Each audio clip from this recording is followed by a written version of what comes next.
Gonna go ahead and get to my second guest at this time, Mr. Derek Price, aka Sempervivi. Hello. And what's going on, man? Oh, not a whole lot. I was at my friend's anniversary party here in Louisville, Oh, okay. 10-year anniversary, and so right now I'm just kind of sitting in my car in a parking lot outside. It's cold outside. I'm sorry for the circumstances you are in, having a call in a cold, very very cold, because we all know Kentucky is cold, yeah, and snow it is coming. But I do appreciate you calling in this evening, man. I truly do. No, I'm glad to do it. I'm excited. And so here's the story between you and I and how we first met. We first met this past December. It was at a bowling alley, courtesy of Knowledge and DJ Fu, Toys for Tots, all for a good cause. Hybrid the Rapper was there, whom you will be performing at his album release show next Saturday at Frankfurt, hosted by yours truly. And Passion May, R&B singer, was there. But actually, you found out I was a wrestling fan through another through another local show, and I want to give a shout out to Ryan Sinclair, all the little pieces. What had happened was I showed up with a Cesaro T-shirt, and Yes. I was at the photo booth. And to this day, I have no clue what the female name is who I took a picture with. I wanted to take the picture by myself, but then she just came along, was like, oh, okay. Took the picture. Two strangers. We did. I don't think we talked once after that. We just, Okay. yeah. Yeah. So, pretty much. Yeah. Well, I did. I saw you there, and you don't see a lot of people out in public wearing wrestling shirts. I've only really just, gotten to be where I'm wearing more wrestling shirts here lately. I don't know. I guess maybe wrestling shirts Yeah. they're cooler designs than they used to be. But I saw you wearing a Cesaro shirt. I was like, well, that's cool. Another wrestling fan. But because I didn't know you, I didn't just come up to you and say, hey, wrestling fan guy. I'm a wrestling fan guy too. You know what I mean? But that was a fun Yeah. show. That was Yeah. the Christmas show. Yes, it Um, was. but I knew a couple of people there, but not not a lot of people. And actually, some of my friends showed up a little bit later. So that's kind of one of those like, well, you know, I'm a friendly guy. I can. My wife always says I've never met a stranger. And I thought about just coming up to you, just talking to you, but like, I might weird that guy out. So it was meant to be, as it turns out in the end. Indeed, it is. I mean, and I don't have no problem you coming up to me on that particular day, because I have a lot of wrestling shirts where that come from. I think ever since I got my real job, I've been buying wrestling shirts from WWEshop.com every other week. And they pay very well at the time, but now it's like 4 or 5 days a week, so I'm on a budget now, so got Got it. kind of limited on that. But I probably got 50, 70 wrestling T-shirts for mostly current wrestlers in the WWE. I got some Hall of Fame T-shirts as well. Um, but I wanna go further, and we'll get to more wrestling talk a little bit later. But I want to start off by talking about Twisted Cork, which is one of my favorite spots to go to. Even though I don't drink alcohol, I just like the environment and the people that are there. Shout out to Perry Ritter, also performed last night. You guys did amazing. How did it feel just being out there in the Twisted Court last night? It was really cool. I also do not imbibe. I do not drink the alcohol. So I'm totally fine with people doing that, but I just personally choose not to. But I played there several times with my previous band, Analog Apostles, and the family that runs the place are part of my church. So it's kind of cool. It's like Whitney does the booking there, and she plays around town a lot. And so since I started doing my solo thing, I'm trying to get out there more. And I, gotten together with her and asked her, if I could come and do a couple sets, and I really felt like I didn't have enough material, to go, just play all night. And so I asked Perry, which I'd played some shows with him before with that band too, if he want to come out. And so he said, yeah, and it was a lot of fun. Like I feel personally like I don't know. It was going out on a limb a little bit for me because that's the first time I ever played like a show where most of what I played was covers by myself. And it kind of helps that there was like there happened to be a birthday party there too, so there was a good crowd. But I don't know. It was a lot of fun. Shout out to everyone on the Twisted Cork.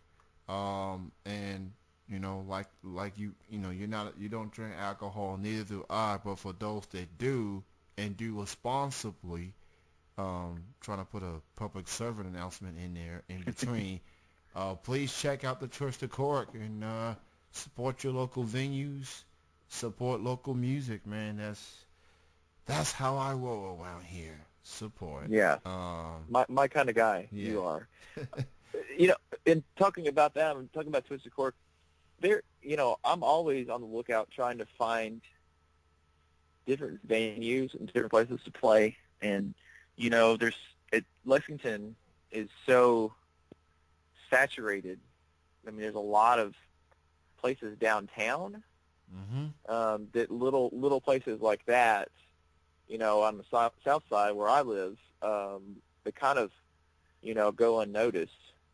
And there's a lot of talent in Lexington, that they might not play at Al's Bar or the Green Lantern or Cosmic Charlie's. That, like there's sort of like a best kept secret kind of thing, I guess you could say. There is indeed a lot of bars downtown for sure. And I guess people can call me cheap or whatever, but I try to find one of those side parking areas, try to avoid that $5 parking area. Totally, yes. Yeah, yes, but it's difficult. It's difficult, especially late at night on the weekends. Now, Rubber Wiener, that's a whole different story. But if I'm just trying to go to a bar, go to a local show, it's a struggle. And it's even going to be more of a struggle when the snow gets here. So I may need to limit my attendings to the local shows basically because of the snow, but I don't know. I mean, we'll see how that goes. You got your latest EP entitled Artifacts. And I did purchase a copy. I think I purchased all your CDs that was in your nice looking briefcase, I may want to point out. Oh, thank you. So what was it like working on that project, Artifacts? Well, Artifacts is my first solo record. I was with the band Analog Apostles for the past few years, and when that disbanded, my wife, who always gives me the best advice, is like, this is your time.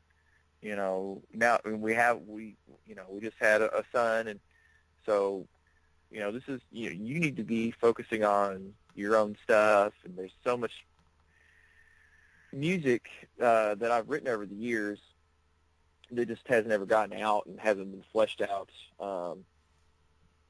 And so I just I had that idea. It's like, sort of starting small, I guess you could say, and just sticking with acoustic.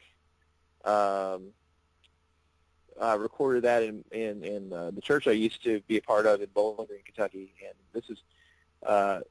this EP is on Bad Apple Records, and Bad Apple Records is a label that my friend Brandon started. it's been almost, actually it'll be 15 years this year. But he and I were in a band called Ken, and we toured from 2000 to 2006 and put out a couple records on that label. They still got going now, and so when I was bouncing demos off of him, and just telling him I'll probably do like an Indiegogo or whatever, and put it out myself.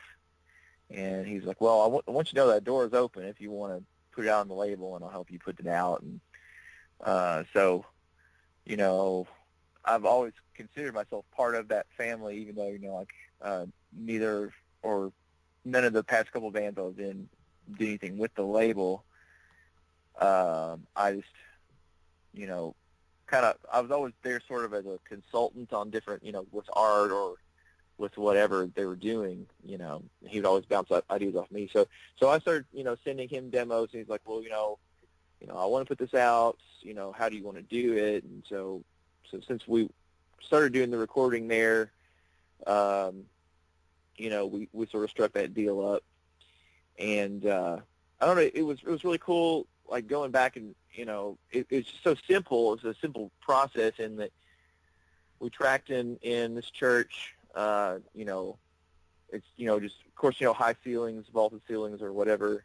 And so, like, all the reverb that you hear is just natural reverb, and, the piano is an actual piano. It's just my acoustic guitar and just some mics in the room. And I don't know, it was really cool. I mean, I went down there, I did all the tracking in 2 weekends, and I mixed at it myself in Logic, and I'm not a professional grade recording engineer, so I farmed out the final mix and mastering to Matt Brandon here in Lexington, who's 5 minutes down the road. That's a Media Brain Studios, so definitely worth checking out for anybody who's listening. Absolutely, man. The name of the EP is entitled Artifacts. Hard copies are still available. If you go to shows featuring Derek, he's going to be at Brick Alley, Frankfurt, a week from tonight. Be part of the Hybrid the Rappers album release show for Nothing Dies Forever. And you are going to be performing in Indiana, I think, the following week after that. Am I? Yeah, for an old dad who's always at home. This is a lot of shows in the same month. It's been a while since I was touring and stuff, but I'm just trying to get out there a few times a month and hitting up some of my old haunts. I used to play Evansville a whole lot in my old band, and I've got some friends there, so hooked that up. A new venue there called Authority, or I'm not sure how that's pronounced. It may be French, maybe Sorte. I'm not sure how that works, but yeah, I'm pretty excited. I've been friends with Hybrid and Knowledge for a while, and I really like what they're doing. I like their music. I'm not like the super hip hop guy, but I'm really into it. And Knowledge asked me to play the Noise for Tots thing last month, and it was everything. It was just as awkward as I'd hoped it to be, being the one random guy with the acoustic guitar amidst all of the rappers and the R&B singers with their super slick tracks that they're performing to. I don't know. I love all kinds of new experiences, and I actually had been wanting to play Brick Alley before. I'd tried to get booked there before and never worked out. So yeah, I don't know. Like I said, I like trying new stuff and just play anywhere that will have me. Basically, pretty exciting. And as of right now, I'm hosting the Hybrid the Rappers show next Saturday, and I do want to point out that this is the first time I'm ever hosting a local music show, let alone an album release show. So if I look awkward having a mic in my hand, then I guess you all know why. Just Well, send. good. So I'm So we just could just be awkward together. yeah. I'm just sending out a disclaimer to all those who plans to be at the Brick Alley 1 week from tonight. Um, so man, like, oh, by the way, artifacts. Not only the hard copies are available, but if you are into purchasing it digitally, MP3-esque, if you will, it's on Bandcamp, it's on Google Play, it's on Apple, it's on Amazon. You can get it from any of those websites. So, Yeah, it's on Apple Music, Spotify, like you said, MP3 or Amazon MP3. And also, just to throw it out there, badapplerecords.net. If you'll go there, Bad Apple Records also has like a subscription service, and for as little as like $3 a month, you can download like all of the catalog. Like there are 16 or 17 releases now, and it's really cool. Like they for subscribers. They send out extras every week.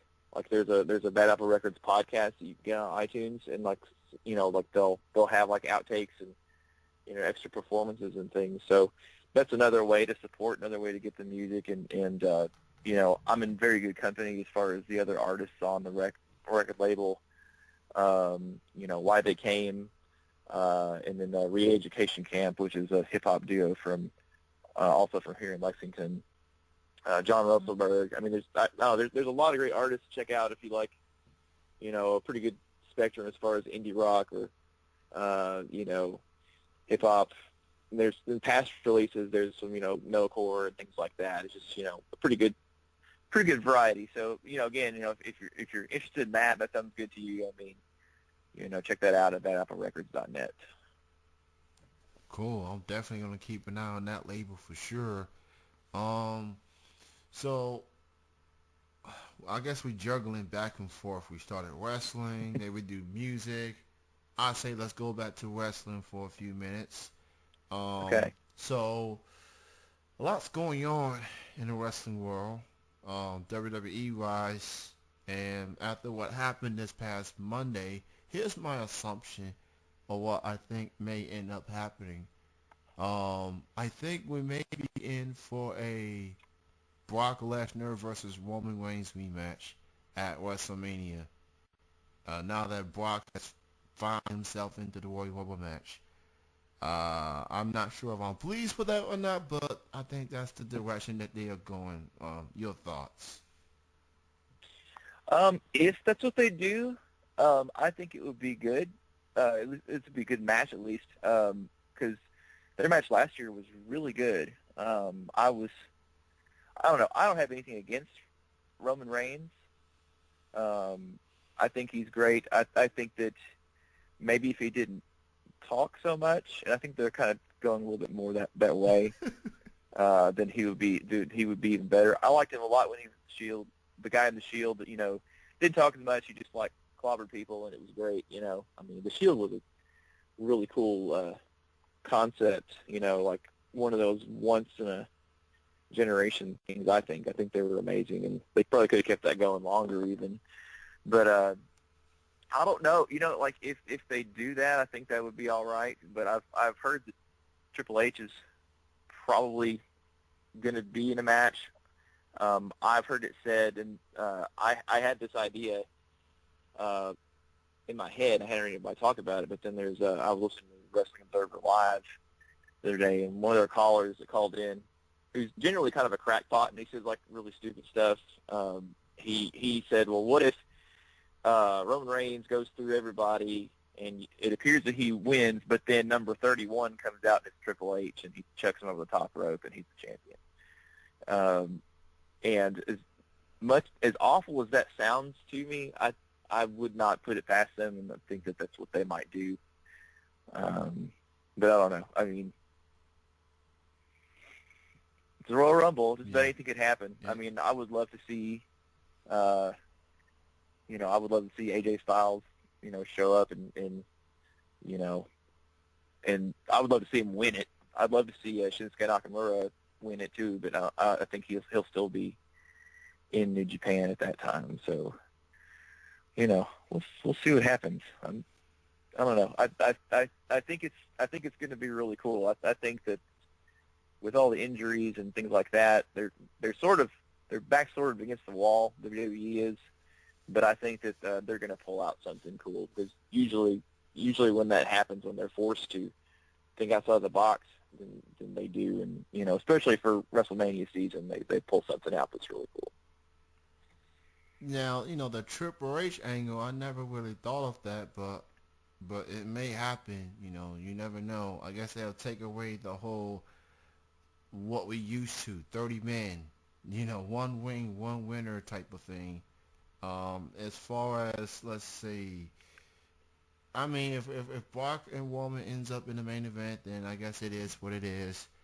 Like you point out that, I mean, may I go through the list of people who are hurt right now? Cena, Yeah. Bryan, Rollins, Cesaro, Orton. And then on the female side, Sasha Banks is hurt too. You know, so at least on the male side, yeah, that's why you see Jericho. That's why you see Lesnar. That's why Rock is going to be at WrestleMania in some capacity. Um, and of course, who knows? Sting may be there for all I know. He's in the Hall of Fame. Why not? People still hoping for him to face The Undertaker. I mean, I don't know. I don't know if that's ever going to happen. It would have been nice 5, 10 years ago had Sting would have considered making the jump to WWE after WCW 40 instead of going to TNA. But I don't know. I mean, anything can happen. They the only wrestling company that can make these dream match possible. But Yeah. Yeah. Sting, Undertaker, I don't know. Now, as far as the Bullet Club, I definitely like that signing. I mean, for people who don't know who the Bullet Club is, there's a thing called Google. Uh, they're kind of like the NWO with athleticism. Let's just put it that way. And you may be familiar with at least two of those guys. AJ Styles from TNA, Gallows, who was with WWE before. He was known as Festus first, and then he was known as Luke Gallows, part of CM Punk's Straight Edge Society. And he was also at TNA at one point, or Aces and Eights. But Bullet Club, they bar for all the most popular stable in professional wrestling right now. So for WWE to get some members out of that group, and you get the Japanese dude who I cannot pronounce. I'm terrible at pronouncing people's names. Shinsuke Nakamura. Nakamura. Okay. Yeah. Yeah. I'm, I mean, I was telling someone, I think I tweeted this the other day. I was like, I've never aspired to be, actually be another person, but like he's like the coolest person in the world. I mean, like, I tried to describe him to somebody the other day, and it was just like, okay, so he's this gangly Japanese guy with a Skrillex haircut, and he's wearing red leather, and he just kicks and knees people's heads off, and he struts around like just waving his arms just manically, and he's got this crazy charisma, and he can speak English too. You know what I mean? I don't know. I think if WWE will just kind of let him be him, I think he'll be huge, and I think AJ will be huge in WWE as well if he can stay healthy and stuff. But I'm just really excited about Shinsuke Nakamura coming in. Like, I've really only gotten back into New Japan the past couple months. I actually got the New Japan World to watch the Big Tokyo Dome show this year, and I'm gonna keep it another month just to see the end of Shinsuke Nakamura's run in New Japan.